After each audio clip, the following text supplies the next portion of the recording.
Good afternoon, everybody, and welcome to this special Strong Communities Select Committee today.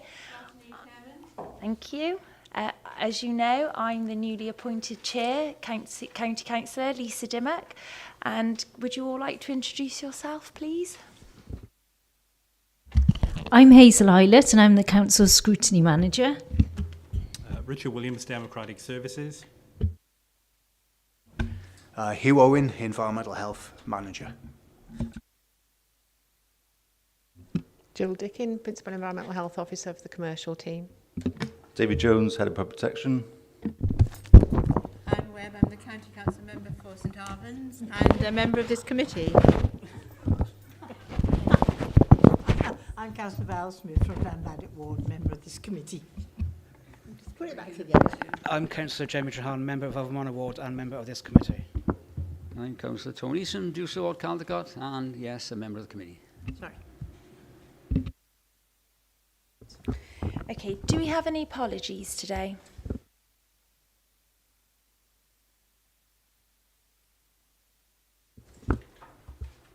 Does anyone want to recommend a Vice Chair?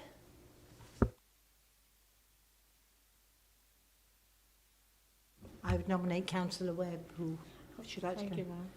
Does anyone like to second that?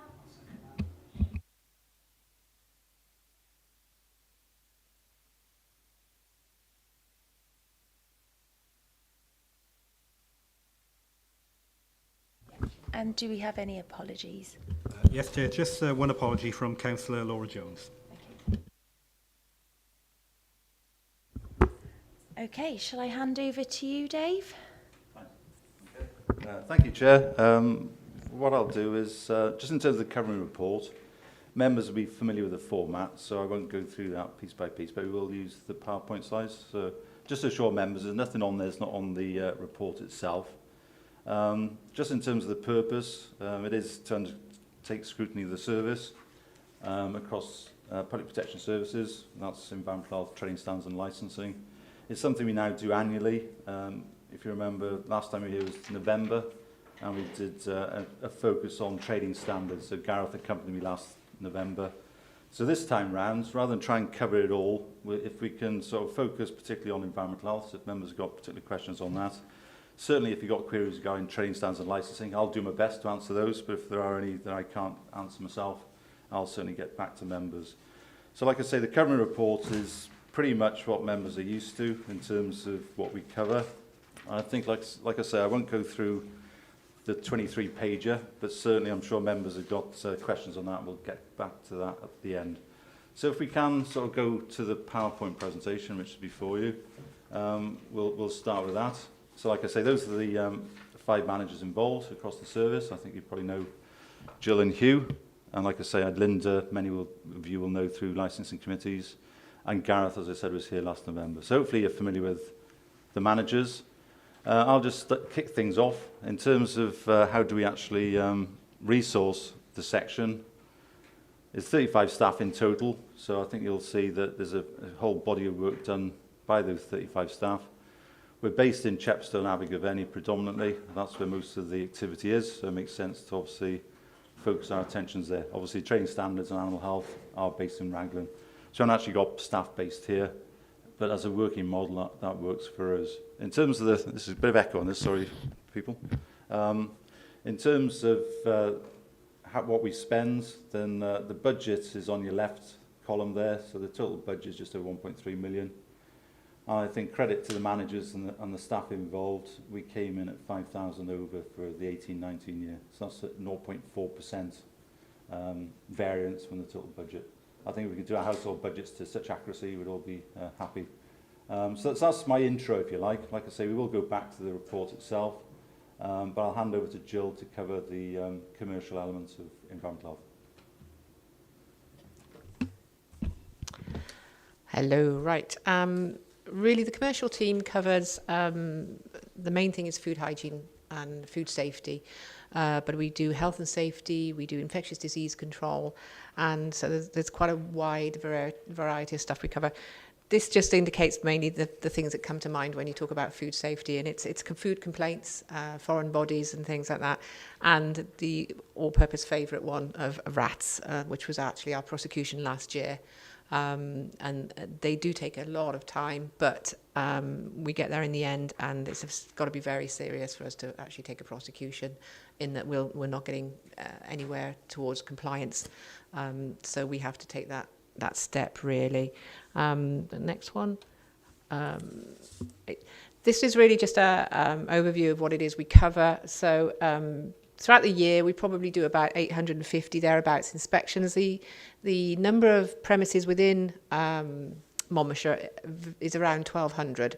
That does jump another 300 with all the shows, events and food festivals that go on. But those registered within the county are around about 1,200, of which 850 inspections and visits are carried out per year.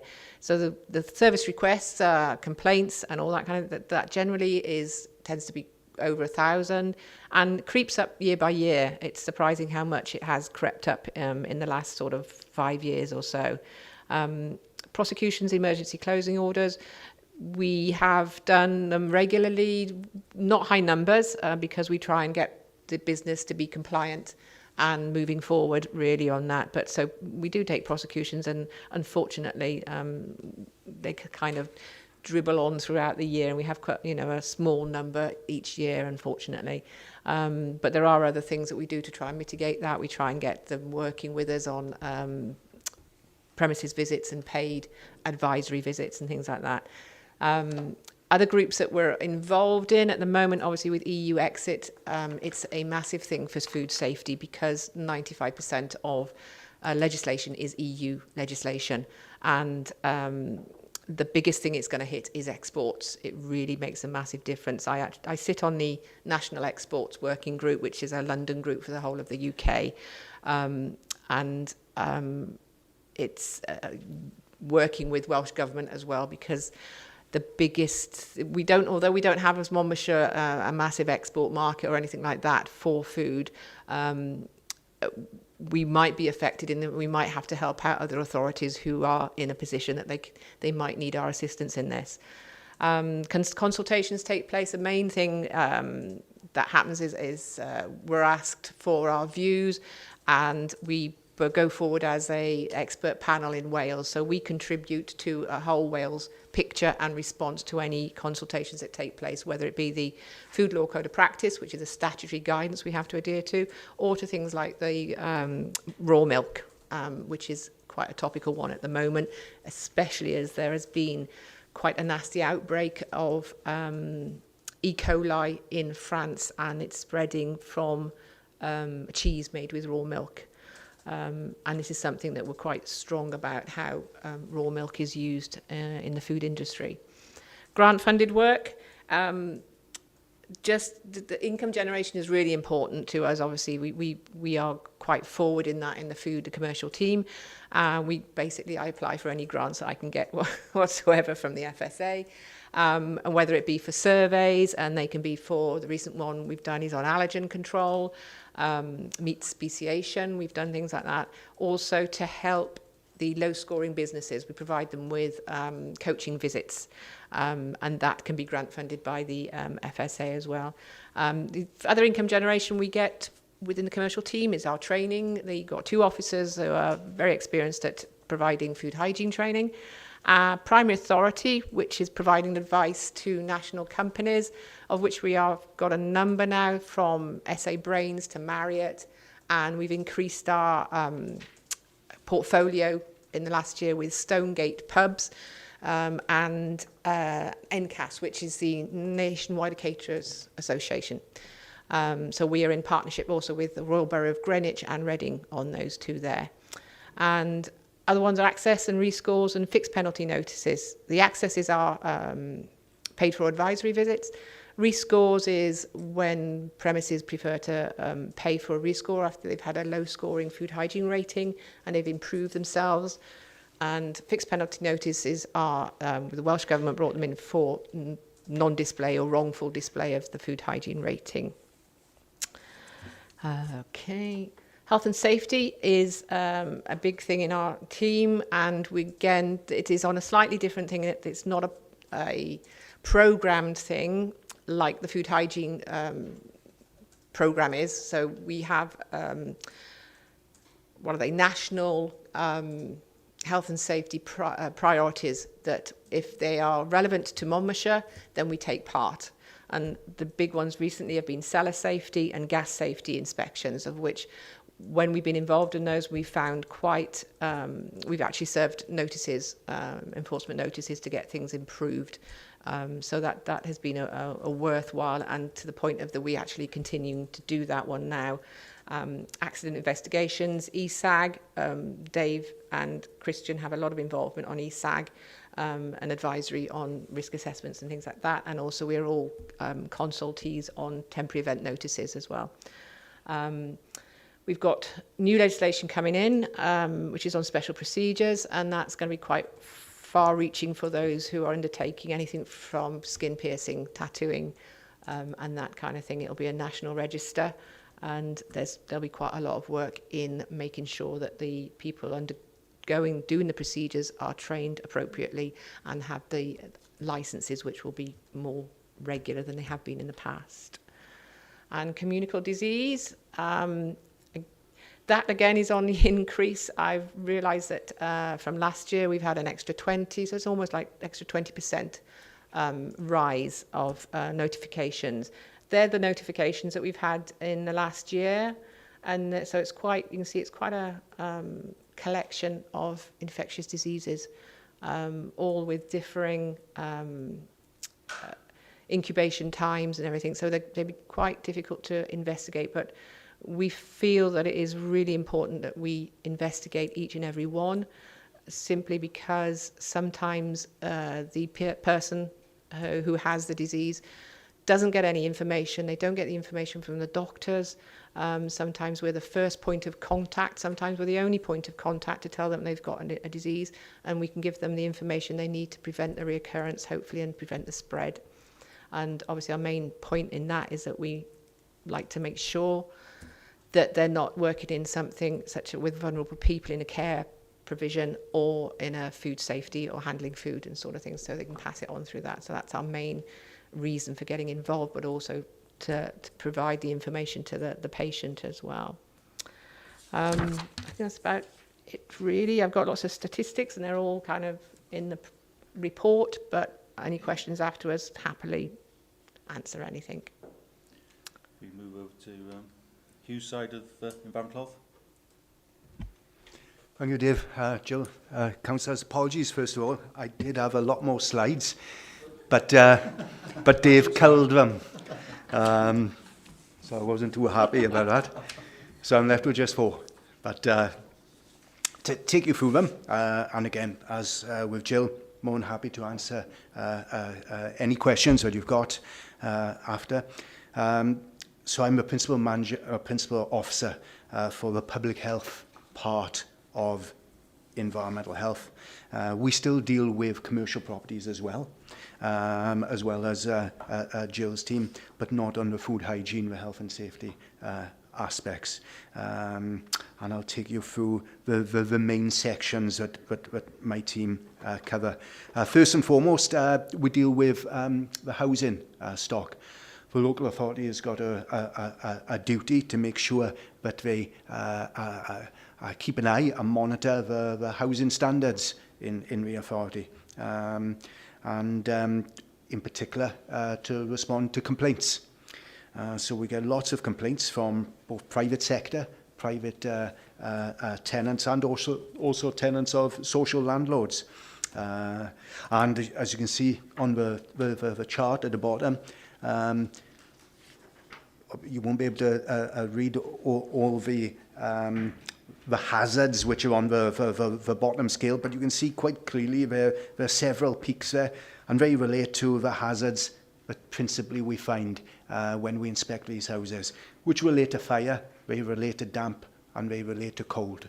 So typically when our officers, and we got in total, including myself, 6.6 full-time equivalents in the team, when we inspect houses, we tend to find that the hazards fall into one of those three main areas. Cold, there is, we all got to pay our heating bills, and we know how expensive that can be. Many of the most vulnerable of our society live in the private rented sector, and we really have a problem paying their heating bills. Many occasions, the properties don't have an efficient heating system in. They may have a very old heating systems, or perhaps no heating at all, believe it or not. Damp is a common problem that we find, either rising damp or penetrating damp, but most commonly condensation-related damp, particularly in our social landlord properties. It's linked to the issue of excess cold, particularly with we find young families who've got a young child. They want to keep the property as warm as possible, and to do that, they close all the windows and are reluctant to open the windows. So we get some horrendous condensation-related issues. So there's very much an education part there that we've got to play as well. And post-Grenfell disaster, that's highlighted the risks of fire safety. Not just in tower blocks, but in all properties. We'll be serving a prohibition order, if not today, later this week, on a property in Monmouth, where one of the officers has inspected there are quite serious fire safety risks. And we'll be basically saying we're not happy for this property to be let in this sort of condition. And we give the landlord we give the landlord and tenants 28 days before it's an offence to rent that property. The vast majority of time we serve improvement notices, or what we call informal improvement notices, because we want to work with the landlords wherever possible, highlighting to the landlords what they need to do in a time scale that they need to do it in, without us resorting to legal notices. But in some cases, the properties are of such concern that we have to prohibit the use of that property. Few and far between, but we do come across them. Typically in that sort of case, it's where the means of escape, for example, from a bedroom, may take you through a number of other rooms. So instead of going into a hallway and out through the exit door, the means of escape may take you from a bedroom into a living room and then through a kitchen. So you imagine if there's a fire in the kitchen, anyone trying to get out through the bedroom, particularly if it's a second floor flat or higher, they are stuck. So we do see some difficult scenarios there. As well as for reactive stuff. So last year we did 78 inspections, full inspections, and we found 68 category 1, which are more serious hazards, 115 category 2, which are lesser hazards but still of concern. We target some properties typically above commercial kitchens, so above the takeaways, because there's an enhanced fire risk with those properties. And we've inspected them all over the years, but we feel it's very important to keep a rolling programme of inspection ongoing to make sure the standards are maintained. And to perhaps highlight that point, we had a couple of fires 2, 3, 4 years ago in Abergavenny, which burnt out buildings in Abergavenny town centre, which started in the takeaways. So again, shows the importance where you've got residential accommodation above to make sure the means of escape is okay, and the early warning system, the smoke detectors in place. So housing, very important part of what we do. But next slide, Dave. But environmental health, our basis is a range of, or my team is a range of the basic public health matters. Well, I know a lot of you members get involved in noise complaints, so we've got a duty to investigate complaints of noise, and we had 374 complaints last year. In Q1 and Q2, it was a 20% increase on the previous year, which is because of a long hot summer that we had. And that causes us tremendous difficulties, so I'm praying for rain this year. It causes us difficulties because a team of 6.6 officers, when do they want to take their leave? They want to take their leave in the summer time with the family. So at times our team can be just 2, 3 officers for long periods over summer. But that's when our complaints, such as noise, increases substantially. A little pie chart there, giving you a breakdown of the typical sort of things that people complain about. Barking dogs is and always will be a common one. Then you've got the loud music, you've got the construction and demolition sites. Domestic disturbance is where people complain about the neighbours arguing, rowdy behaviour of children. A lot of those come to us from people living in flats. Noise from commercial premises, so we still get loud music from your pubs, clubs, and some of the outdoor events, festivals that we have throughout the year. It's very important there that we liaise and link up with licensing, because they issued licenses for these properties, and also the planning department. So if a developer wants to build 50, 100, 200 houses, we're involved at that early stage to decide, well, is there going to be a conflict in use there? Are we going to be building houses next to industrial units? Or vice versa, are we going to be building industrial units next to commercial, next to residential properties? And so a lot of my team's efforts get involved in consultations with the planning department and with the licensing department to try and apply reasonable conditions when needs be. A couple of points there. The M4 development, whether or not it gets a go-ahead, I'm told the first week in June, the First Minister will be making a decision on that. And if it does go ahead, it's got a lot of implications for my team, because we'll have to work proactively with the contractor to try and make sure that the construction is done in such a way to minimise disturbance to the nearby residents as much as possible. And I've been the lead officer involved in the A465, which has been carried out for the last 5, 6, 7 years. I've forgotten how long now. I almost had hair when it started. That's all I know, a bit of a fringe. But the importance there of what we call positive enforcement, engaging with the contractor so that they know where we stand, and vice versa, to try and preempt the things that may cause disturbance, and the mitigation work that they can do in that. Another area of substantial work for us is dealing with environmental protection matters. So these are many of the street scene issues that you come across. So the fouling, the littering, the abandoned cars, complaints, fly tipping. Abandoned cars, we had 195 complaints of abandoned cars last year. Sounds, it is a lot. Wouldn't say necessarily all of them were abandoned, because people complain about cars which haven't moved for some time, cars parked in the wrong place, not necessarily unlawfully abandoned. But those which are abandoned, it very much depends on the price of scrap. Where scrap, you get a bit of money for your car when you take it to a scrap dealer, where you don't. And unfortunately, scrap, you don't get much for scrap metal at the moment, or you haven't for years, and you're unlikely to for years with China flooding the market, etc. So that's a fair bit of involvement there. Dog fouling. We don't employ any officers in the council to just go around walking the streets and seeing if people are picking up after a dog. So we've got to be creative in how we deal with this, and use the resources as best we can. So we've got a scheme that's been running for a few years now, dog fouling, give dog fouling a red card. And we've worked closely with 22, 23 town and community councils. We have 2 or 3 meetings a year. We highlight the issues of concern, what good work is being done.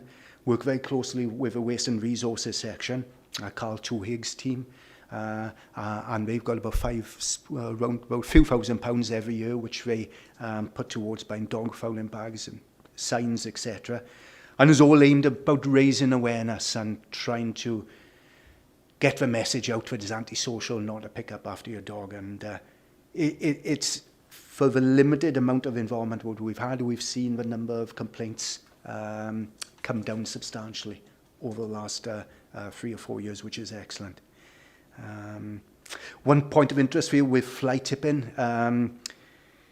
we'll be introducing shortly a fixed penalty notice for householders who do not follow their duty of care in disposing of their waste. And this may be something that members may come across. So whether a householder gets a knock on their door and somebody says, I can see you've got some bags outside, can we get rid of them for you? And they say yes, without asking to see if they're a registered carrier of waste, etc. And those bags end up dumped on top of a mountain. And we get evidence of that. For example, we find an envelope in there indicating whose property it was. The householder will have a fixed penalty notice of £300. We've always been able to prosecute householders, but we've always considered, well, is it proportionate? Is it reasonable? When we've perhaps given the waste to somebody without really understanding what's going on, certainly not assuming it's going to be dumped on top of a mountain. So we haven't really taken those prosecutions, but a fixed penalty notice will be proportional. This is why Welsh Government has introduced it earlier this year. Moving swiftly on, we also deal with a whole range of other statutory nuisance complaints, so 176 last year. These relate to your smoke complaints, people complaining of light nuisance, accumulations or deposits, which people are not happy about, whether or not we come across properties which may have 30, 40, 50 refuse bags in the back garden. So we've got enforcement powers and a duty to investigate those sort of complaints. Close on 300, then miscellaneous different sorts of complaints that we've got to investigate. And they may be some of your really typical public health matters, filthy and verminous premises.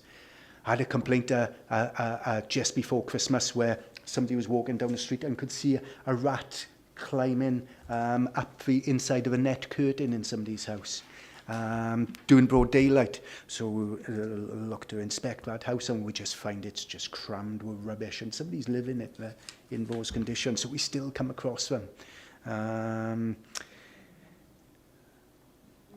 And we're dealing with some of the most vulnerable people then in our society, people who really need help, people who need to engage with social services and the mental health teams.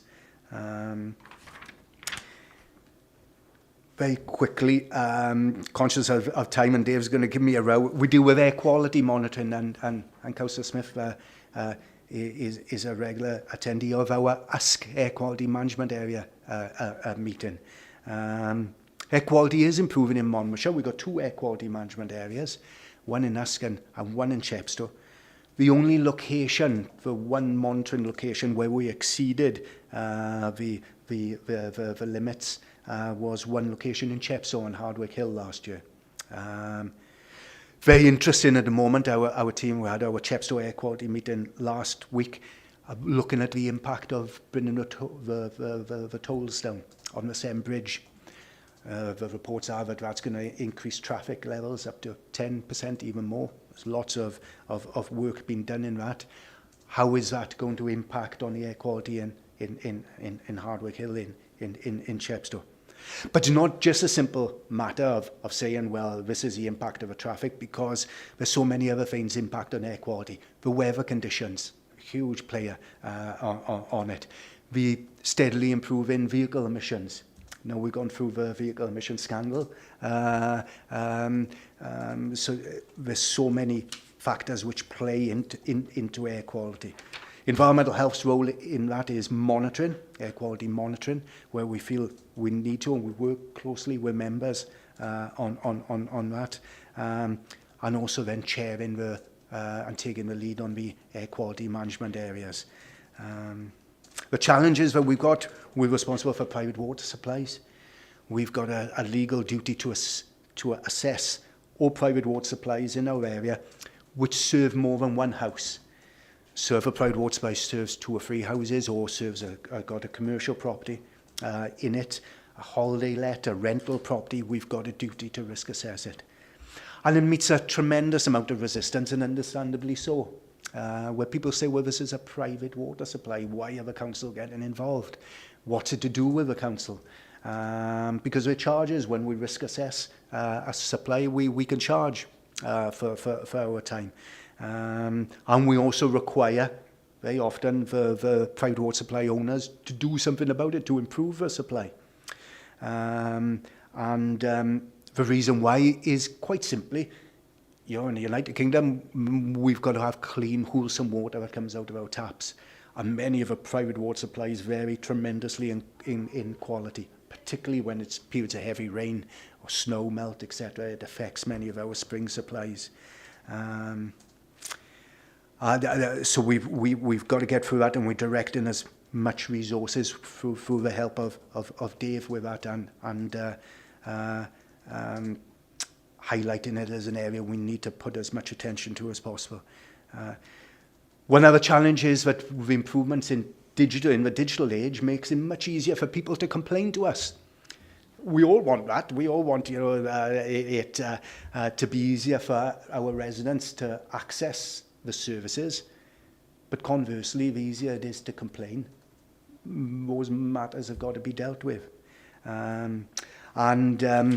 We broke the 2,000 mark for service requests for my team last year. Substantial increase, and the chart right at the bottom there shows the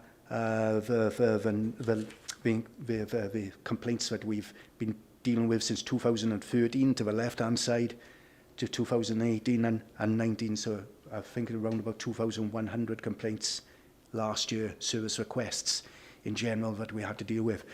Conversely, though, the digital age helps us deal with those complaints as well.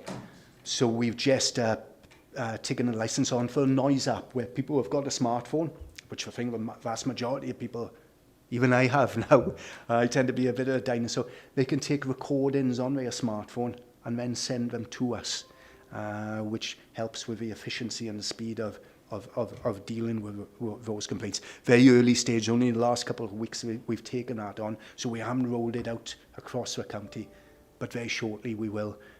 So it's important that, and same in Jill's team, that we grasp the opportunities offered by the digitalisation as much as possible as well. Thank you. I'm sure members will be glad I culled a lot of his slides. Passionate about service, but... Oh, sorry, Tony? Sorry.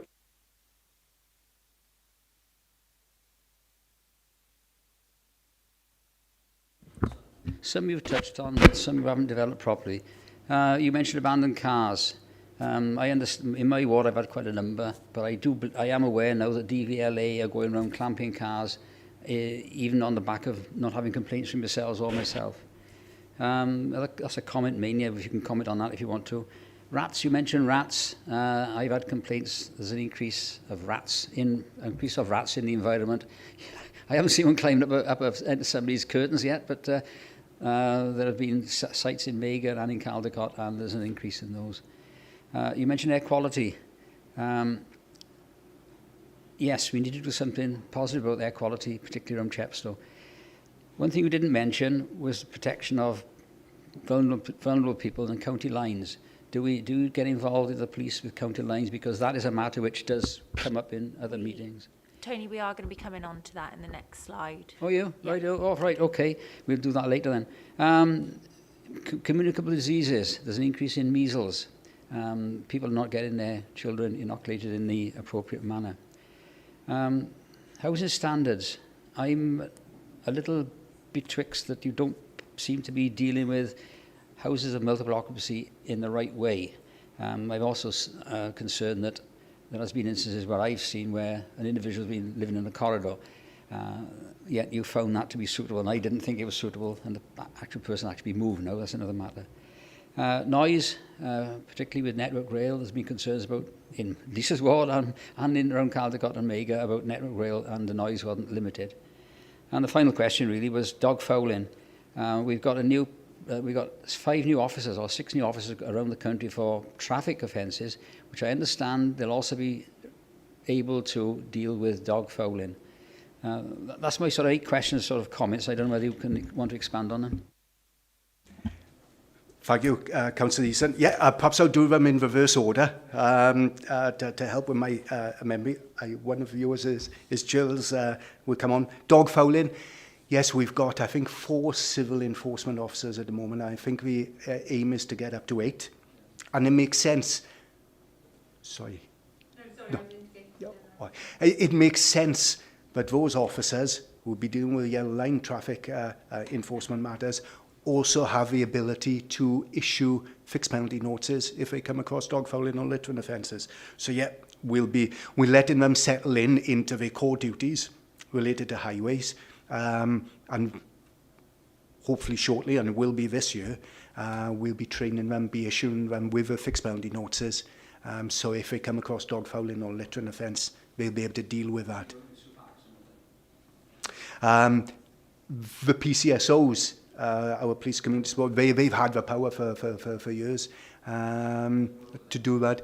No, but our civil enforcement officers will be out walking the streets, and so it makes sense for them to be able to do that.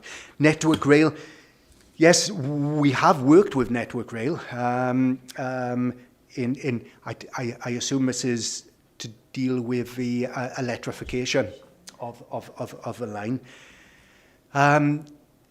If you get complaints from residents that they're unhappy or that they're disturbed by noise, then Mike Richardson is your contact in the Chepstow office, and he will take those issues up with the contractor. Now, I can't go into the individual details of specifics. Can I just come in on that? Obviously, at first, when it first started, we had complaints. So I contacted Network Rail, and they have now been sending out emails to the local councillors. So if you aren't receiving those, do let me know. And I've been putting that, obviously sharing it on different social media platforms. And touch wood, I haven't had any unhappy residents so far. They are, yes. They've been very good. It's very much about communication. As you said, I found out with the A465, where we have a road closure weekends, and we're doing rock breaking, and there's been so much rock breaking up there. It's about letting residents know we'll be starting at this time and we'll be finishing at this time. Particularly, I know with the rail works, it's been at night. And the residents need to know, well, we're going to be coming down your line now on a Saturday night, and so it really is a matter of work in progress. Houses of multiple occupation, councillor, again, I can't go into the specifics. All I will say is that we guided by something called the Housing Health and Safety Rating System. So whenever our inspectors inspect a house throughout the United Kingdom, it's the same. It's a risk assessment regime. It's not a standard, so there are no housing standards anymore in the private rented sector. It's a matter of so much like in the food premises that Jill's team deal with, it's a risk assessment. And inevitably, risk assessments are down to judgment. And people have different views. And part of the problem we've got, obviously, in dealing with the matters, a landlord will have one view, and we may have another view about the importance of a risk or otherwise. And the tenant will have a different view again. Ultimately, we've got to decide what we can enforce in a court of law. We've got to decide, can we require a landlord, is there such a hazard that if it's not resolved, are we, push come to shove, prepared to stand up in court and prosecute?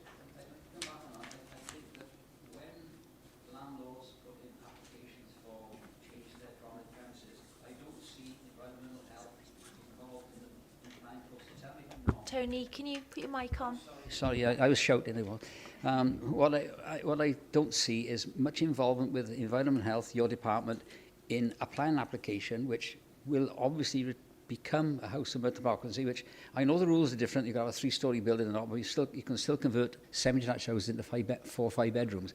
That's causing problems to me or to my residents, where they then finish up with a house with 5 people next door causing trouble. They're on their own.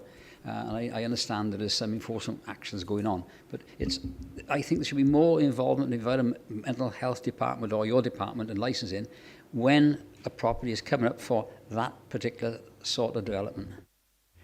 Yeah, point taken. We do get involved. We get consulted by the planning department.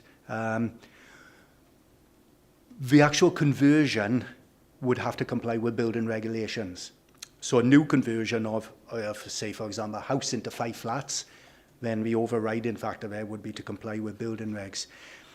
I can see the other concern would be when neighbours are concerned about the parking issues, about the increasing intensity of a number of occupiers and the disturbance that they may then experience.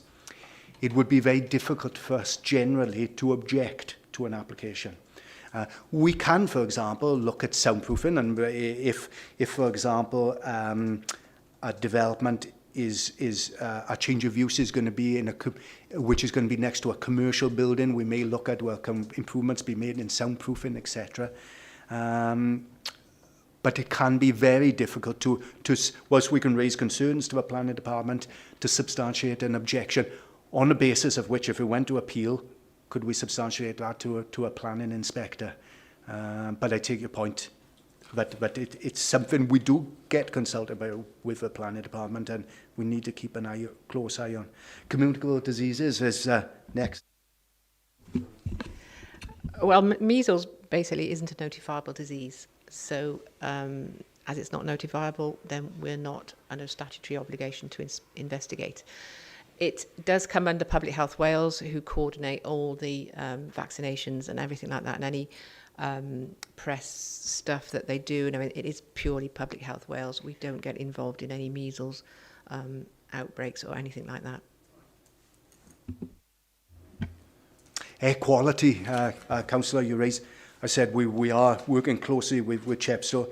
There are pinch points in Abergavenny that have started becoming of concern to us. So we need to keep a close eye on what's happening there. There is just one location, as I said, in Monmouthshire on Hardwick Hill, which has been exceeded. So generally our air quality has been improving. But to give you an idea, which Councillor Smith is involved in our USCA air quality management area, it links into all sorts of other things where the plan in USCA is shared space. And improving the town centre location, that goes hand in hand with 20-mile-an-hour zones, and improving the access to the shops with air quality. Rats, as you all know, we took away the subsidy for householders. I think it's about 4 years ago now. We haven't had a substantial increase in rat complaints to the department since then, and in fact in the report it gives the figures over the last 5 years. So in 2018 we had 78 complaints to environmental health. The previous year 71, the previous year 74, the previous year to had 104, and previous year 95. Having said that, I've certainly, as a public health practitioner, I do have concerns that people are perhaps not employing the best techniques for dealing with rats. The best technique is to get a pest contractor involved and to deal with it through professional. I think we got a very nasty call last week from my residents. Do you want to, Tony, if you're aware of individual cases, should we take that offline and you can discuss that with Hugh outside? Yeah? Okay. Councillor Webb, did you have something? I'm just wondering if you could help me with something, Hugh. I attended a community council meeting last night, and they talked about the Abergavenny cluster looking towards united front with regard to dog fouling. Do you know anything about this? Only in my communities, both of them, they provide the bins and they pay for them to be emptied. And I'm not sure why Abergavenny has got such a problem and they can't do the same thing, because it's a very efficient service. And also, does the dog foul, whatever you call it, go into the ordinary rubbish bins on occasions? Thank you. Thank you, Councillor Webb. I don't have much detail about the Abergavenny cluster. It's something that's developed in recent weeks. We had our last Give Dog Fouling the Red Card meeting with participating 20 plus community councils only 6 weeks ago, and it wasn't raised then. But in recent weeks, I think Abergavenny Town Council and some other of their neighbours have got together considering certain aspects. no doubt Environmental Health and Waste and Resources will be liaising with them. Regarding dog waste, yes, my understanding is that can be put in general refuse, or it can certainly be put in the household refuse, and it is very often put in the refuse bins, which you'll see in Monmouth and in Abergavenny. But I know that the vast majority of town community councils provide their own dedicated bins, which are collected then, as you said, by a particular contractor.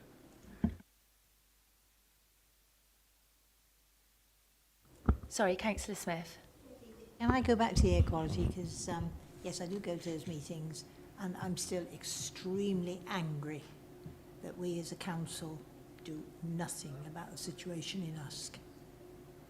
We are actually causing pollution there.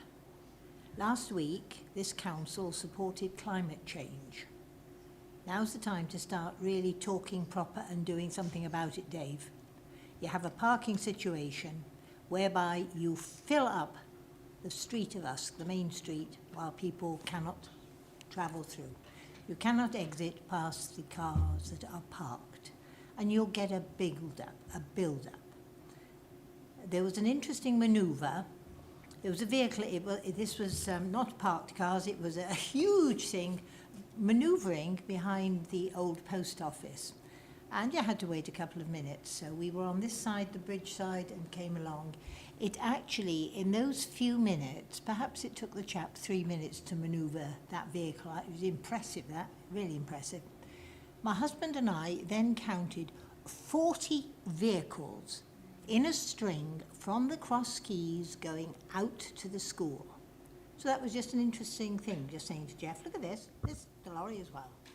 But people who go through Usk know the problem I'm referring to, the parked cars outside the fish and chip shop and the consequential build-up of traffic behind. Absolutely, And that you know is what in our enraged corporate me plan. last time was the fact that I was driving through, I was held up, and there was traffic in front of me, and I saw a father pushing a child, a little thing, in a pram with a toddler, with a youngster presumably going to school that morning, and I watched the vehicle in front rev up to go, because we can go now, boys, and I saw that child get a face full of fumes.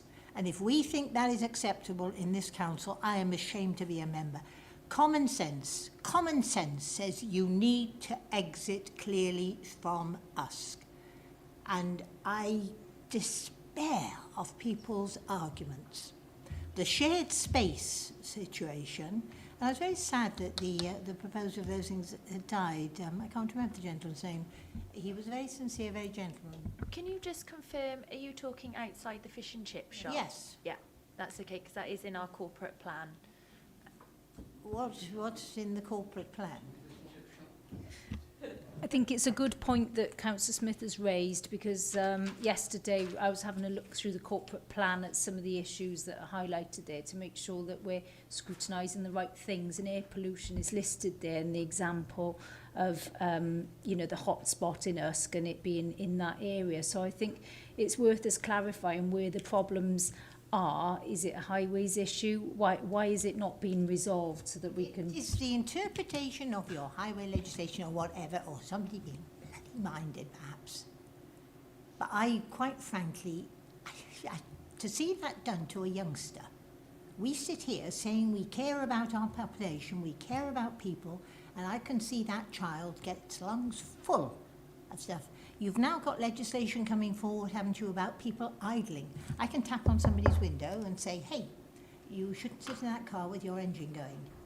You've got streams of them that we as a council are allowing to stagnate there in the middle of Usk. So you get your build-up down the main road. You also then get your controversy up the old Abergavenny Road. I'm extremely angry, and I think, quite frankly, as a council, we must be vulnerable. Okay. I would think if I lived on that road, I'd think of suing my council, quite frankly. Thank you, Councillor Smith. Would any of the officers like to respond? I would like to see it progress because I'm sick and tired as well. It's not my ward, but of being buttonholed by members of the public and asked, why are you so stupid, you lot, Val? I So, think we're all yes, please, if we can take it sympathetic on, travelling to Dave and and from. Hugh. And I appreciate, Hugh, as well, the monitoring of the traffic on the Woodside side of the bridge where these things to register pollution have been put, because that's been interesting. We have a problem over there, it's completely ignored. And also another little thing, and I'll shut up then, Chairman, for the rest of the meeting. Open space, the shared space. Over the border, the legislation or the rulings are, leave this for the moment. This is not necessarily the way forward. And I really don't see how you can share that main road with great cement mixers going through us. But anyway, but that, Chairman, we have a problem there. And I think as a committee, this committee should receive those air quality monitoring reports. Officers regularly attend meetings. Nobody else knows where the results go or what the results are, other than those few interested bodies. So I think it would be useful to every now and then be updated. Thank you, Councillor Smith. Can I respond to the general point? I don't know if Hugh wants to comment on the specifics, but I've just gone back to slide 9. USC has not exceeded the nitrogen dioxide annual objective level since 2014, so it is on a decline, probably because of better technology with vehicles. Certainly topical, and yes, I agree with you, it's something that needs to be addressed, and that's why we, as a service, put it in the corporate business plan that Hazel referred to. So it is an action point. We're certainly working with schools, for example, in terms of the live air monitoring Dave, issues. you're fudging. You're No, fudging. well, there's the figures, if you think I'm fudging. No, because I've been going to those meetings and I'm glad the recordings have gone down. But the fact that you can register that much pollution, still, the levels have come down and they fall within an acceptable level. But is that in 10 years' time going to be considered acceptable in 6 months? Yeah, and certainly the partnership, you'll know more about the air quality management area and the working group, but my comment would be we have identified as a priority. Certainly there's something that does need tackling. The other issue in terms of bringing it to members, we did do that in May. I think attendance is very low, if you don't mind me saying from an officer perspective, that Paul White went through the whole shebang last May, a year ago, in terms of this is what air quality looks like within Monmouthshire. It is a priority, and this is what we're doing it, working with schools, for example. I know that you're specifically about USC, but certainly I think, just to reassure you, I know it's been going on for some time, as Hugh's indicated, but certainly is a priority. We will be, as Hazel says, be asked how we're getting on with that corporate plan. So now it's in there, we're certainly going to have a response as to what we're doing, and it's a partnership response, isn't it, in terms of what you're referring to. It's about parked cars and toll yellow lines. You see them all up and down Bridge Street. They sometimes find deliveries easier on the front than the back, don't they? So I've experienced that, I'm sure we all have. And it's going to be highways, it's going to be enforcement, and it's going to be a bit about the lorry watch that trading stands are involved with. So things are happening, and I think the reason I put that graph up, it has improved, but probably not to the extent that we'd all see. I can see in my mind that child with a dad, a I child think- walking, a child in a pram, and we can allow Councillor this. Smith. It needs just a bit of road reorganisation. Double yellow lines that says the traffic will proceed slowly at 20 miles out. Okay, we all do sympathise. At the end of the day, we all commute to and from County Hall, so we see it regular. Can I ask Councillor Webb Just a to come quickly, in thank you with for a letting me come question? back. I mean, High Beach Road, I don't know what you're going to do with that, to be honest with you. I mean, that's a huge problem, and I can't see any solution to it. Unless we've got any solution, we shouldn't really complain about it too much, I don't think. But the Usk situation, you remember when the High Street was closed, we diverted traffic to the left before we came into the town. There is a way round, and you come out by the police station. Is that a possibility, rather than, I don't know if that's been considered. Probably has, Hugh. Thank you. Yes, thank you, Councillor. Well, first of all, regarding Chepstow, High Beach Roundabout, Welsh Government have looked at a couple of possible solutions. As a short-term gain, they are looking to reconfigure the line markings around the roundabout in this financial year. And they also then looking next year to potentially redesigning the roundabout. As to the improvements on air quality, etc., because it all relates into traffic and into flow and into the increased traffic, etc. But certainly those are things taken forward. Regarding Ask, yes, the air quality did improve substantially, as you would imagine, for the period, for 3 or 4 months last year, when the road was closed. What we can actually do, Environmental Health, Paul, who did the presentation last May, produces a monitoring update report on Ask and Chepstow, which Val will see from attending our air quality management area. A very comprehensive air quality report on both of these locations. And if the committee wanted us every year to circulate those to members, then we certainly can. The issue about the chip shop, on the positive side of things, we're going to have a civil enforcement officers within, so that's going to be within Monmouthshire's gift for enforcing on double yellow lines.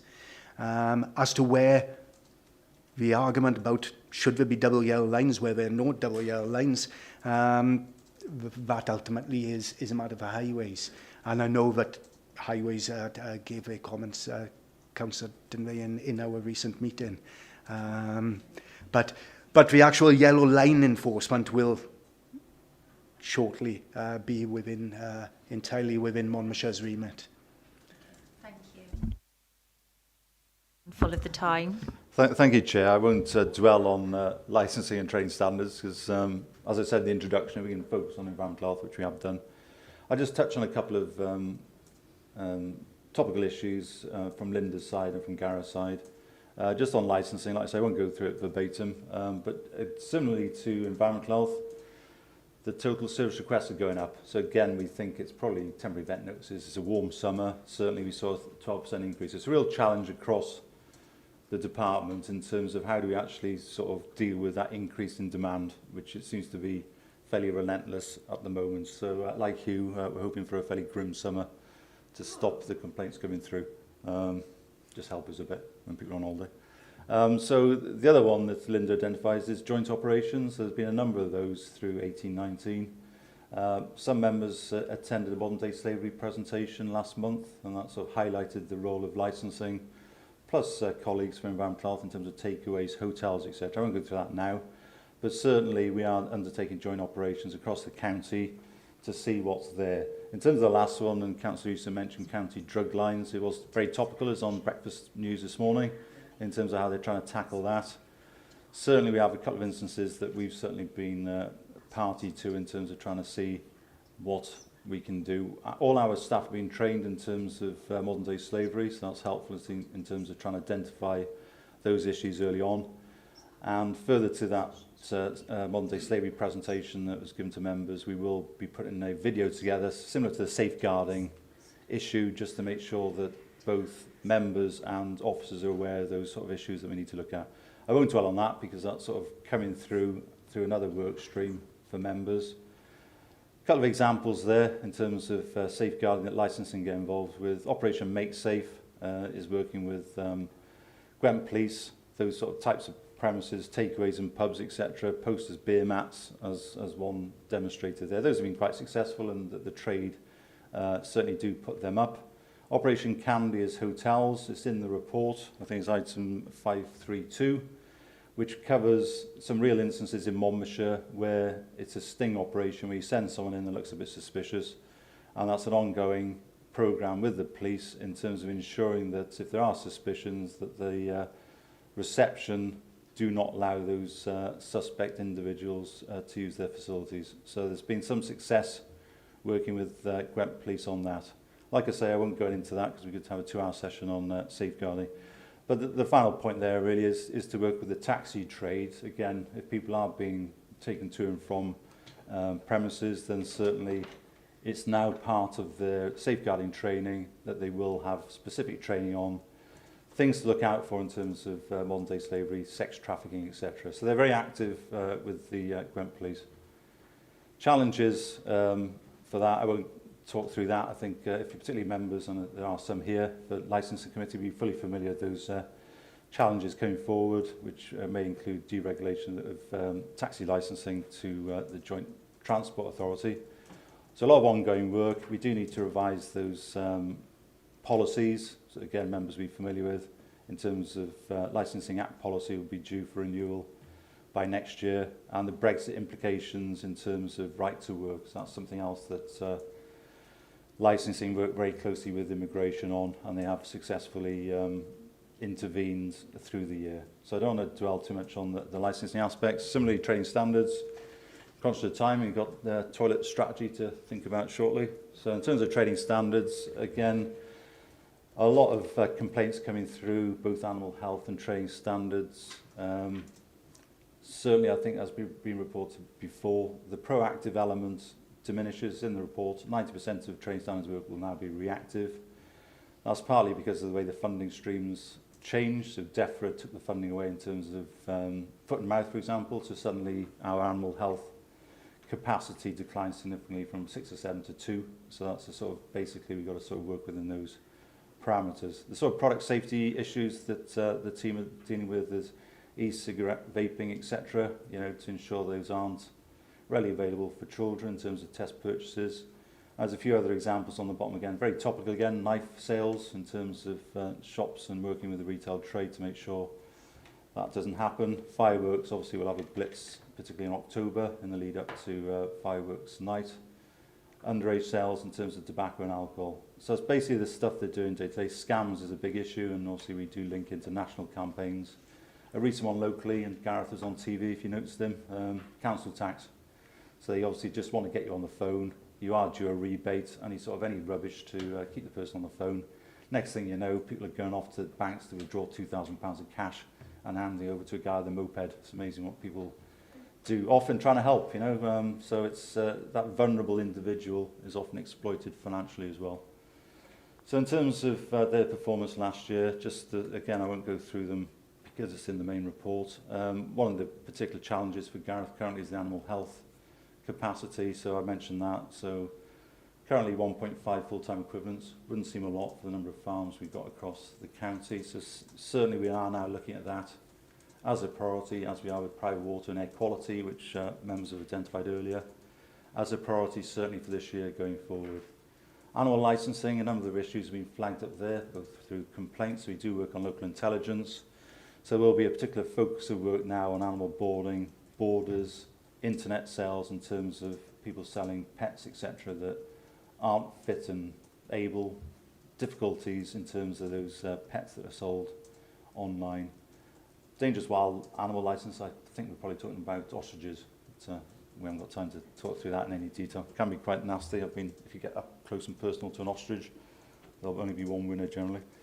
Feedstuffs has been a particular priority for the Food Standards Agency that Jill mentioned earlier. Glad to say we did monitor that closely in the year, and we did actually deliver on that service for the year. The last slide, you'll be pleased to know, just quickly, in terms of looking forward, minimum unit pricing will be a particular public health concern. So if that's 50 pence per unit, that shall have an impact certainly on off licenses, not on licenses. It's not going to affect the likes of your local pubs, but certainly, hopefully, you know, buying strong ciders, 2 litres for £3 will be a thing of the past as and when that comes through. Certainly in this part of the business, certainly working with national campaigns, be it scams, etc., in terms of better outcomes for our particularly vulnerable members of society. The feed programme, as I say, has been delivered, and that will need something that's closely monitored. Animal health has been a priority now for the team going forward, and there will be issues there in terms of third-party sales of puppies and kittens, etc. It seems to be something that's coming forward more in terms of complaints through the section. So that'll be a particular piece of work that they'll look through to do in the next 12 months. So that's a whistle-stop to chair and members. Don't worry if you can't see some of the numbers there. So Hugh presented a few graphs. You would have had more if you had half a chance. But it's all in the report. So there's nothing in there that's not in the written report. And we're happy to take questions, Chair. Thank you, Dave, Jill and Hugh, for that comprehensive report. I'm sure we can all understand that they're dealing with a multitude of issues. One point I'd like to note that Councillor Smith made with regards to the air pollution in Esk, I think we'll bring that back in a couple of months as an action point with a work update on the work we're doing at the moment, if that's okay. And I would like to see that in the Chepstow estate. I know I was standing on the Chepstow Road the other day. It's dreadful. It is an urgent matter, and common sense gives a solution there. You need to have a clean, clear exit. So yes, I would appreciate, and for the sake of the other kids who walk to the school along there, I hope it soon happens. And we'll bring in the other officers in different departments that were involved as well for that for you, okay? I understand, Jamie, you had a question? Chair. I have two questions, one for David and one for Hugh. For David, the trading standards and animal health, I see you have one officer who's on long-term sickness, and underneath you've got a feed animal health officer who's temporary to the 31st of March next year. Is that officer in place of the long-term illness, or is that separate? And if so, what is the status with the officer who's on long-term illness? And for Hugh, with your prohibition order, have you included the local member in that decision-making and informed them of, and are they included? Thank you. In terms of answer one, question one, yes, certainly that individual's been off for 12 months. It's been for the 18-19 years a backstop, so it's looking to ensure we got 2 full-time equivalents going forward. So it was a backstop in terms of that one individual. So they have struggled, and what we did was use some of the trained standards officers who would normally be engaged with animal health work to cover some of that work. Again, it's that summer issue again, isn't it, in terms of trying to cover that. So that was the position historically. Going forward now, that individual probably will not be returning on ill health grounds. So we're looking to replace that and bringing it back to 2 full-time equivalents. Yes, thank you, Councillor. No, the local member generally would not be involved in or even made aware that a prohibition order has been served. There's no reason why we couldn't make the local member aware, and if members want us to, where we serve prohibition orders, because they're so few and far between, perhaps just several a year, then we could. And I think it's a very good point. They wouldn't be involved in the actual decision to serve an improvement notice, to serve a prohibition order as opposed to serving an improvement notice, because that's a risk-based assessment on the actual issues, the actual hazards in the flat or house, as it may be. When we serve a prohibition order, we're statutory obliged to send obviously a copy to the owner, any mortgagee, the tenant, anybody with a legal interest in that property. But it's a public document, so there's no reason why we can't make the members aware, and I'll take that point back, and we'll make the local member aware on this occasion. Do any of the other members have any more questions on this? Can I just ask a question, if that's okay? With regards to these vape shops, do they have to be on the tobacconist register? Yeah, but certainly I'm pretty sure. I'm just looking at Jill. Yeah. It's trading standards, isn't it? So Yeah. we don't get involved in it. It's something that came under the Public Health Wales Act, isn't it, in terms of having a register? I assume so, but we'll double check. Okay, Yeah, in thank terms of vaping shops. I would have thought so. I'm Yeah. not sure. I think one of the issues is the spa type shop, isn't it? That it's very low level. It's bubblegum type vaping canisters. Yeah, I've noticed that there's several of these vape shops that have popped up. There's 2 in Chepstow.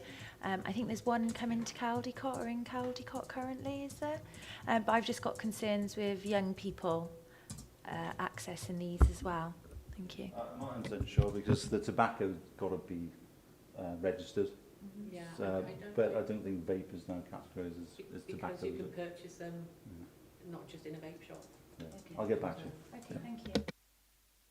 Okay, thank you, members. I think we'll move on to item 4. Yeah, no, you can go, that's fine.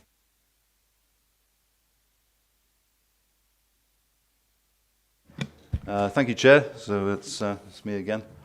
So what we'll do in terms of this is, as you know, this came to this committee in February for that initial discussion as to what Welsh Government requires. So I won't go through that. It's a legal requirement. So that's the reason for having a local toilet strategy. So the 22 authorities across Wales are obliged to submit their plans now, their strategies by the end of the month. We're going to be a bit late just in terms of timescales, but that's acceptable. So the reasons on the current report, just one amendment, Chair, is it went to circulation because obviously the Cabinet cycle is now. The decision liaising with obviously my Cabinet member, Councillor Sarah Jones, is to have that decision through individual Cabinet member decision on the 12th of June. It doesn't make any difference in terms of the process and getting it approved, but just in terms of 2.2, that'll be going to individual Cabinet member decision on the 12th of June. So a slight amendment, that was only decided this morning, so hence the report refers to Cabinet on the 5th. So the reasons are on the current report. I'm not going to dwell on that. What I will pick up, Chair and members, is what's different. So, okay, I presented to members on the 13th of February previously. So basically 3.4 covers what is now in Appendix 1, which is the updated version. So we had the public survey, if you remember, that ran till the 11th of January. I will pick up the comments made during that public consultation period that ran for 10 weeks up until the 3rd of May. So that's something that's been added. And also the fourth bullet on 3.4 refers to that members, if you recall, back in February asked, can we get property services to pop out? To supplement what I'm looking at Councillors Webb and Councillor Smith that were involved in the member trip around on the 7th of February. To supplement that, can we have something from Property Service in addition to that? And they did conduct that survey in April, so I can feed back briefly on that in terms of what now is included in that strategy. 3.5 very quickly in terms of the current report. We are complying with statutory guidance, as I say. One key undertaking that Welsh Government were keen on was to ensure we map out those public accessibility toilets. So we have done that, and the grant that I referred to, 17,200, the proviso for the release of that grant was to get that done to a standard that Welsh Government were happy with. So I'm pleased to report that money has come through. It is ring-fenced, which I know is an issue that members raised, I think, through this committee, perhaps in March. So we have actually managed to pick up that bit of funding. Not a lot, but we'll perhaps touch upon what that is. So if I if it's okay, Chair, I'll sort of refer to the main report. Like I say, I'm not going to go through it all because we did that fairly thoroughly, I believe, last February. If I'm bringing members' attention to 11.3 and 11.4 of the report, those are the additions, if you like, since last time I presented to yourselves. So in terms of the public consultation comments, that's in section 11.3, and that picked up, obviously, like I say, the public survey that the public survey is done around the Christmas period. This is public consultation. I said those are the recommendations. What do you think? Not a great response, to be honest, but I think that's probably because they were quite happy with what was contained therein. I don't think that's been Councillor Smith. It's just the fact that we're not shutting down toilets wholesale. I know colleagues across South Wales have really been bombarded with issues regarding their strategies because I think Vale of Glamorgan, Caerphilly, Blaenau Gwent, as it happens, seem to be announcing public toilet closures at the same time, so they've been inundated with stuff. Ours, I'm pleased to say, was fairly light in terms of responses, but I'm taking that as per 11.3.2. I think we can assume that most were satisfied with those recommendations since there were no adverse comments recorded against those. So basically, the comments from that survey was more about accuracy. So some of the community councils said, well, actually, we are open till 8 o'clock in the evening. So we've made those adjustments. Somehow, Thomas Street, Chepstow, was on the original map, and then we lost it, and it's come back.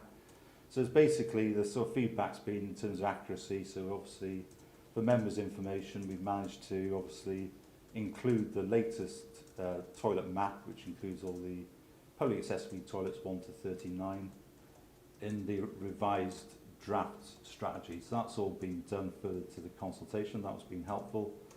So that's 11.3.2. Others were confused as to what are we talking about when you say there's a £1,200 cost to MCC. Some town councils didn't seem to know that existed. So I've obviously referred those to finance to make sure that they do get their annual grant as per was agreed 10 years ago, looking at Councillors Smith and Webb that were involved 10 years ago. So there's a few that came back with that sort of issue, probably because of change of clerks, etc. over time. They weren't quite sure of the status of that, so they've been informed of that. Thomas Street, as I say, has been added in Chepstow. So that's a town council facility behind the bus station there, behind Moore Street, if those familiar with the area. And 11.3.3 is the town council, a bit more detailed in terms of their responses. I've highlighted some of the, not with going through the whole thing, but basically what would be the mechanism to ensure those improvements for those not owned by MCC. Well, there is a slight carrot in terms of the £1,200 grant, but also you'd like to think, well, their aim should be the same as ours in terms of areas and facilities that people would want to visit. So it's in their own interest, clearly, as a town council and community council, to make that area as attractive as possible. So we don't think there would be resistance from those town and community councils in terms of ensuring those standards are maintained. And that's certainly the feedback I've had from different community councils so far. Further regard to families and those with more profound disabilities was an issue to which we'd say we do compare very well with those other local authorities around and about. You know, 19 public accessible toilet blocks, some have got 0. I think across England and Wales, about 10% of all councils, not a statutory duty, don't have any. So I think, although yes, we do accept that some of those facilities do need improvement, which I'll touch upon in a minute, then certainly it's better to have them than not at all. If you have a really strong standard, you've got to achieve X, Y and Z, then that would rule out probably half of them. So I think in terms of accessibility, there is a balance to be struck in terms of accessibility and quality, if you like. And social behaviour is something that's going on, and we are liaising with Gwent Police on that. And certainly the town council, because it does seem to be an Abergavenny issue currently, they're more than happy to assist in looking to resolve that as best we can. One of the issues may be White Horse Lane. But the purpose of the strategy is not to get into the detail of toilet by toilet, but just to the direction of travel, if you like, which would include having those conversations about specifics as and when the strategy is approved. So the strategy, the other comment they made is a bit light on coping with that future demand.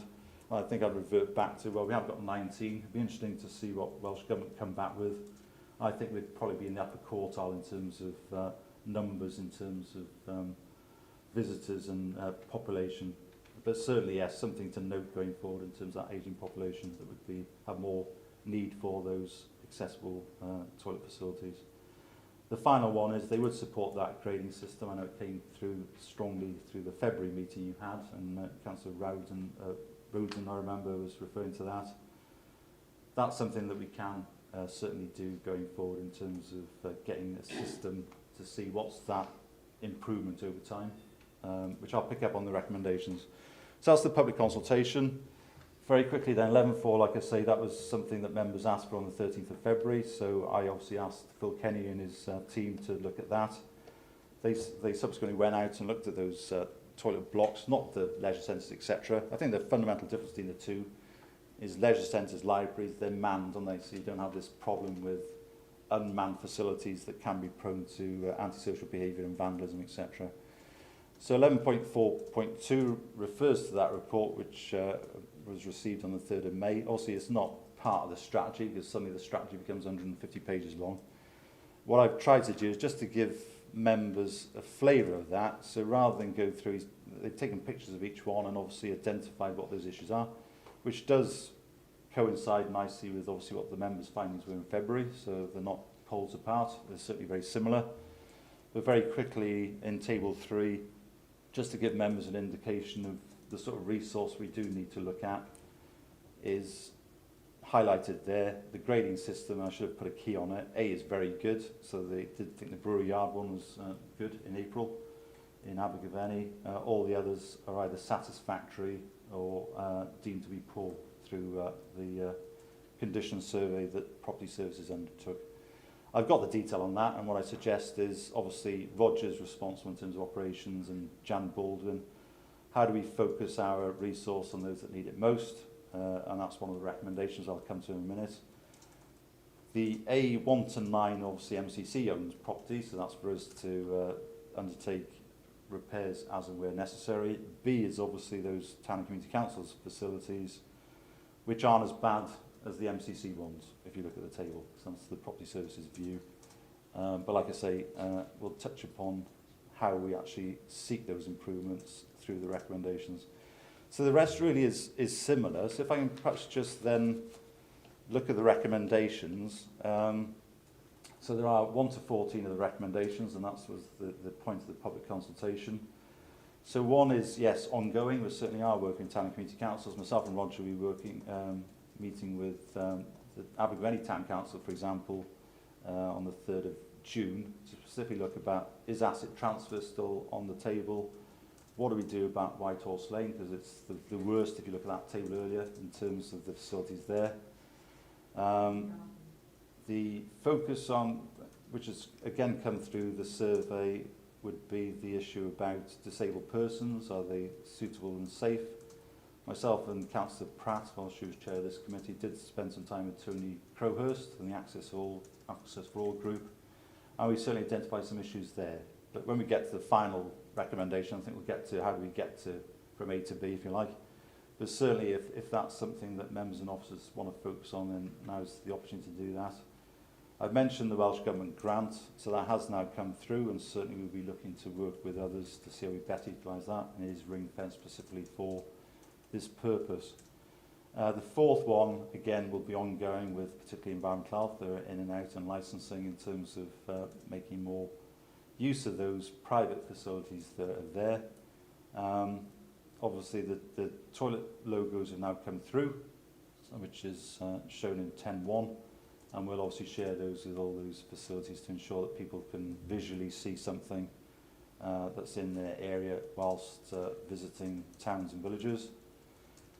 The sixth is the awareness of the information available, so certainly that is now will be shared. Now we've got the accuracy right, and also in a national database.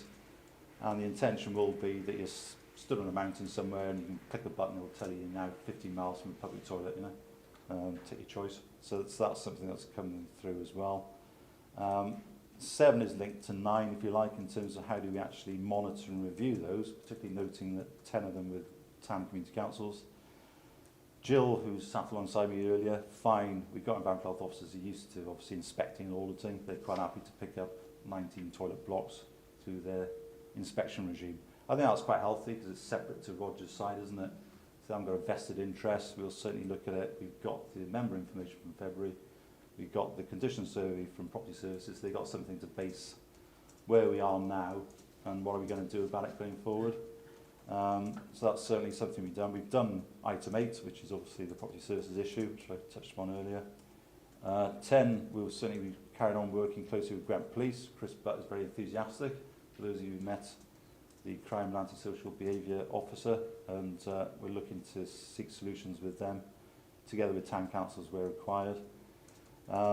Certainly the other thing that came through is obviously working with other agencies. We have liaised with Welsh Government. I think once the strategy is approved, we can share it with those listed there, which is Welsh Government, Cadw, Brecon Beacons Authority, because we've all got a vested interest to ensure that's right and proper. We've also had consultation with Roads Hauliers Association.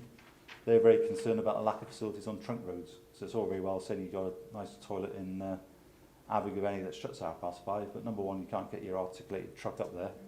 And secondly, it's not, they're not going to go out of their way if they're going Swansea to West Midlands. They're not necessarily going to be tootling through Chepstow Arch to try and find where we can get through it anyway. But obviously there's difficulties with trying to negotiate 18-wheelers through our towns and villages. So they certainly are quite vocal in terms of trying to ensure there's some improvement. So we have relayed that to Welsh Government as their highway network. Not a lot forthcoming thus far, but we'll pursue that as we go forward.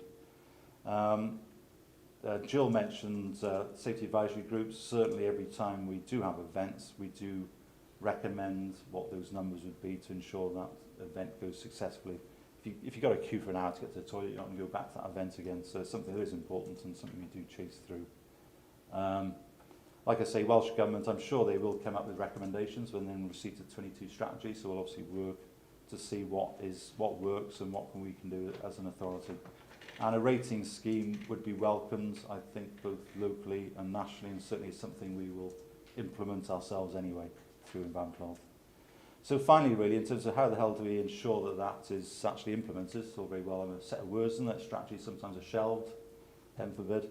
So 14, I think, is key, is the recommendation would be that we would set up a small working group of members and officers to ensure those recommendations I've just gone through are implemented. And I'd be guided by the chair and members of this committee as to what that constitution would be in terms of the makeup of that small group. Clearly we've got 2 members before us that were involved in the 2009 review, so they would seem natural choices, but that's not for me to determine. I think from the officer side, clearly Roger, Jan would have an interest, wouldn't she? Jan Baldwin, that members spent some time with. So I think it's important that this has taken a significant piece of work to get this done. I mean, I've been orchestrating, if you like, but it's been quite massive, really, in terms of property services, communications teams, GIS in terms of mapping them out. It's been a huge piece of work across the authority to get it to this point, and I'd be loath to see it sort of be lip service, if you like, heaven forbid. So certainly we would like to ensure that those actions are implemented as per the recommendations listed. So that's really it, Chair. What I've tried to do is just sort of give you the background without going through what we did last February, highlighted the changes since it's last presented, and then finally just gone through those recommendations. So that's the third version, which has included the public consultation and the property services feedback. Thank you, Chair.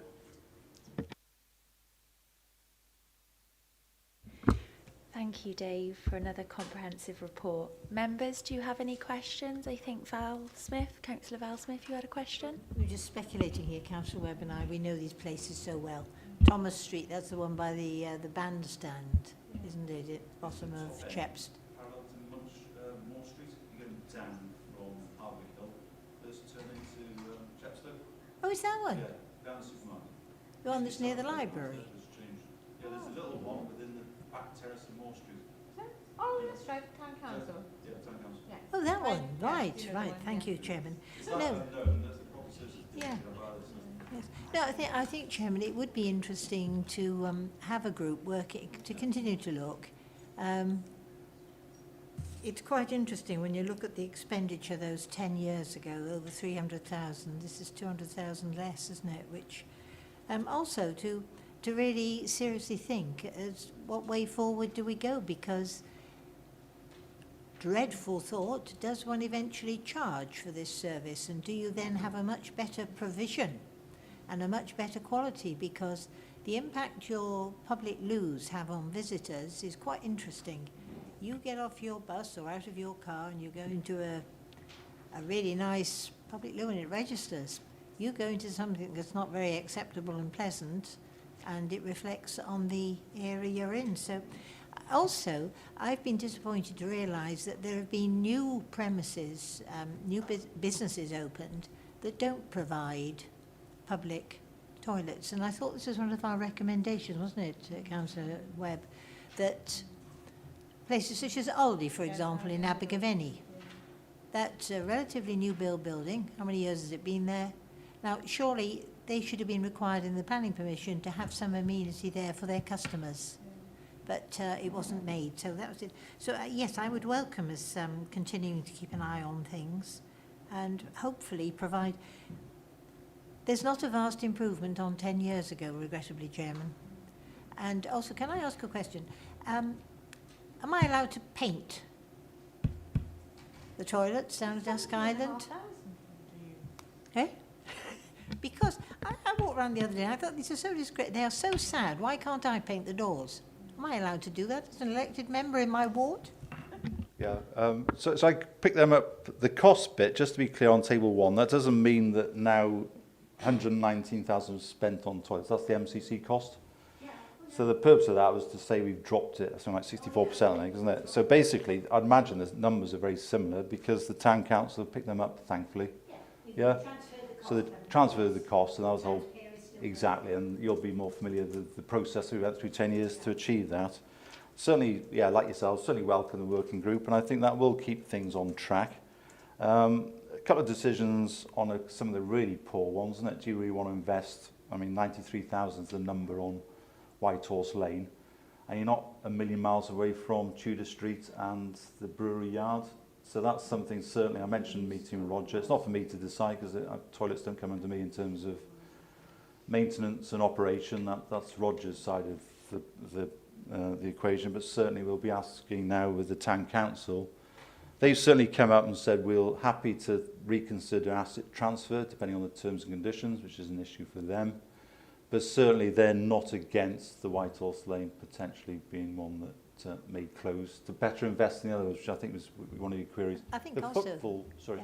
Yeah, I think also it would be very interesting to look at sort of the design now that is available there, which is far better hygienically, the use of water, the cost of running, so much lower. These sort of things we ought to know about and know what provision has been made elsewhere. That provision I saw in a service station somewhere or other, and the savings to that body was considerable, actually. I think the thing about pay-as-you-go type schemes, Bulwark didn't work. We did have a scheme there, if you remember, and that was a bit of a disaster, I think. But so you've got to think about the costs. So you've got to think footfall. It works in Marble Arch, it works in Paddington train station, but it doesn't not necessarily going to work in Bulwark. No, so you've got to be conscious of, certainly something to consider, but in Brecon they've introduced a 20p charge. I don't think anyone goes there anymore, so it's so I think you've got to balance that thing. Is it helpful in terms of contributing to your maintenance cost?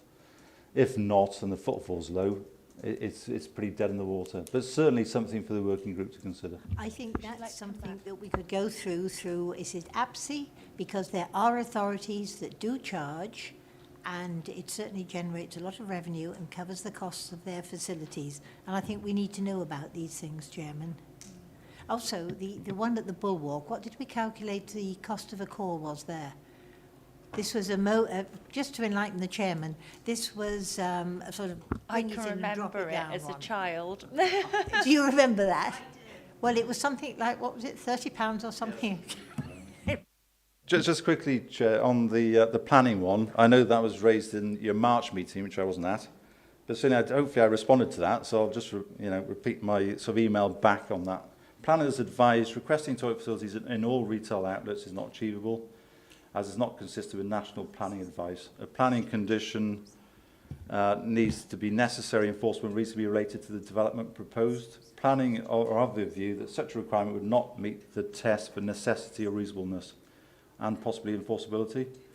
Toilets are provided in restaurants, sit-down food outlets, not generally retail. So hence that's why they're found in Morrison's, Abergavenny, and not found in Aldi's, Abergavenny. So they would say if we ever did try and put a planning condition on, it'll immediately go to appeal and get thrown out by the planning inspectorate. And I know that was through this strategy process, I know that was something that other authorities thought would be a good idea, and I think planners generally came back with that consensus. So those are Phil Thomas's words in terms of, it's not going to work in terms of those retail premises. I'll make one more comment as well, then I will truly shut up. Cumbran, which isn't in Monmouthshire, if you're pleased to know, I got out of my car and the tannoy system there was working to advise customers where their public loos were. They have one there and they had one there. But I think the provision in that retail area is very, very, very poor.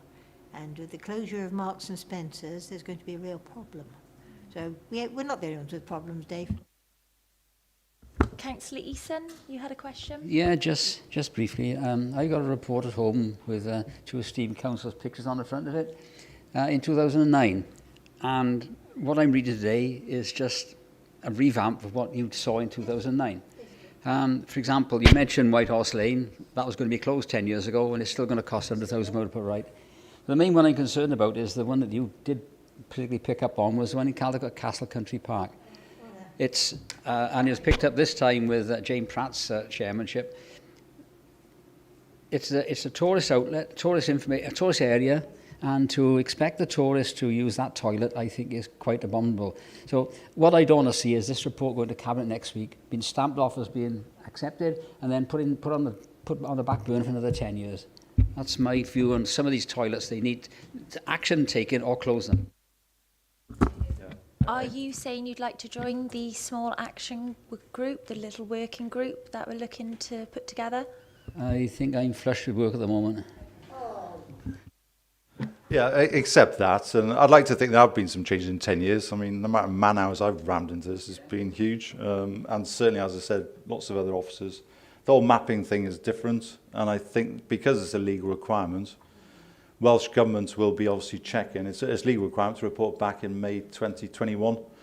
It'd be amiss of us not to make sure that we actually implement those recommendations. So I think things, take your point, that obviously, and there must be a frustration for members that were involved 10 years ago, that I accept your point, but I do feel as if we've got some momentum now. The community councils and town council, in fairness, have been very instrumental in saying, yeah, we accept that. We haven't done a lot with them. Speaking to Phil Murphy, Coent, certainly we're looking to improve those. So I think, people are quite happy to sort of get behind this, if you like. And I think if we do have that member officer group, then it's clearly important that we're not sat in 2029 with the same problems with Whitehall. The same broken toilet seat that Councillor Smith identified in Mitchell Troy, which is in the report. So certainly, yes, I accept that. All the work that you've done and all the other officers in putting this report together, really appreciate it. This is why I find this committee so exciting, because I just love talking about things like this, the things that everybody else is really keen on out there, to be honest with you. I'm going to be really pedantic now. On the actions, right, at point 6, what's LLE open access? And the 12, number 12, it's page 65. On number 6, you've got CC website and a big L, LE open access. What's that? Oh, that's Claire, to use the Welsh pronunciation. Oh, is it? Yeah, that's something that... Okay. Yeah, so basically that's an open... I'm worse on the technical side than Hugh is, so I'll say something. But basically that's a national database that Welsh Government sponsor, and that'll be the initial source of information from all the authorities. I mentioned 22, but also national parks as well. So basically that is the Claire's a website. I think you type in LLE. That will provide the spreadsheet I referred to, and the intention is that will then be developed into an app for that very thing. That will be able to tell you where you are. Excellent. Anywhere across Wales. So in top of Cadwyn, hang on, some distance away. So basically that's what the Claire. When we're talking about Welsh, Cadw is not a CADW, it's not a cinnamon, whatever you call it. It's C and a little ADW. It's a couple of times throughout the report you've mentioned Cadw, and it isn't like that. It's not, it should be spelled out. Sorry to be pedantic, it's just a couple of things. I don't want anybody else to pick it up. Is there any more questions now, or can we go to the recommendations on both reports? Is there any more questions, or can we go to the recommendations? Okay, thank you. Thank you, Dave. I think we all appreciate that's been a huge piece of work for you. Okay, whilst we're on the toilet strategy then, noting comments and additions made since the draft report was presented to this committee on the 13th of February 2019, further to public consultation and further input. Are you happy for the strategy to go to Cabinet? Yes?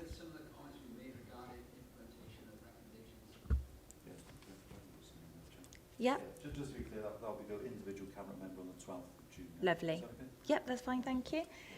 And with regards to the Public Protection Performance Report, members confirm future performance updates will consist of one annual performance report to be scheduled in May of each year and half a year exemption report highlighting any gaps in service delivery in November each year. This second report to be supplemented by a focus on one specific service area to be guided by members of this committee. This will inform service priorities go ahead. Are you happy with that? Yes?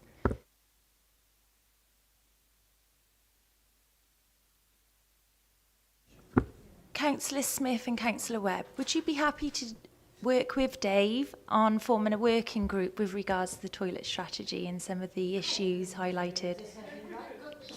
You are our gurus, so yes. Yes, thank you very much. Thank you all. I would just like to say thanks also to our previous chair, Councillor Jane Pratt. I've got big shoes to fill, and I'd just like to thank all the previous members, and lovely to have some new faces on board as well today. Thank you. Thank you, officers.